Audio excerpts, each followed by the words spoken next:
source of income for businesses and individuals alike.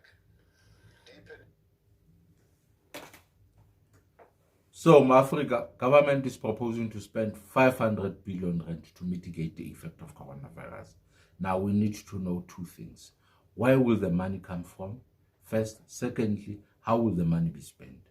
Now, with regard to where the money will come from, it is proposed that there will be a reallocation of 130 billion rands from government departments. Now, we need to understand as to how much each department will contribute towards this.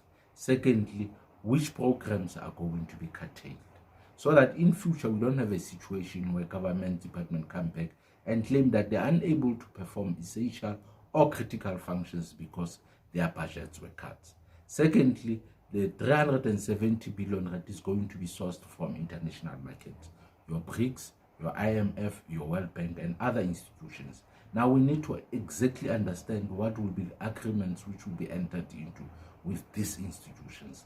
This information needs to be published so that we know exactly before these agreements could be entered into, so that we don't indebt future generations, so that we don't have a situation where the country is in endless debt that we cannot afford, that we put future generation into. How the 500 billion rand is going to be spent. 10% of the amount, which is 50 billion rand, is going to be spent on social grant. But most importantly, where will the 90% go into? 40% of the amount, which is 200 billion rand, is going to go into loan guarantees that are going to be provided to big business. Now we need to know which are these big businesses, the directors, the names of these big businesses, so as to ensure that politicians do not benefit out of these schemes. People with connections do not benefit out of these schemes at the expense of legitimate businesses out there. Importantly, the 40 billion rand that is going to be spent towards protecting and creation of jobs. We also need information as to how is the information going to be provided and published so that all members of the public can know or how these monies are going to be spent.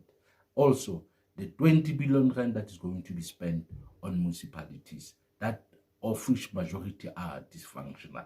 We also need to know exactly how this money is going to be spent. This information should be published, and we should ensure that politicians, members of parliament, cabinet ministers, and the rest do not qualify for these schemes, so that we don't create schemes that will benefit the few. Also, it is reported that already 1.6 billion rand has been used through UIF. This is the money which is meant to assist companies that are in distress, ensuring that they pay their employees. But we need to know which companies benefited out of this scheme, the names of the directors that benefited out of this scheme, because we get reports that people on the street have not received the money, ordinary employees have not received this money. So we need to get information as to which are these companies that have benefited out of this money. We also need to know as to where did this 162 million rand that went to IDC has gone to, because we need to get the names of the companies that are involved. This money is meant for companies to assist them towards making sure that they manufacture PPEs, they manufacture masks, they manufacture all essentials that are necessary towards ensuring that the spread of coronavirus is combated. We need transparency on all these issues. We need to know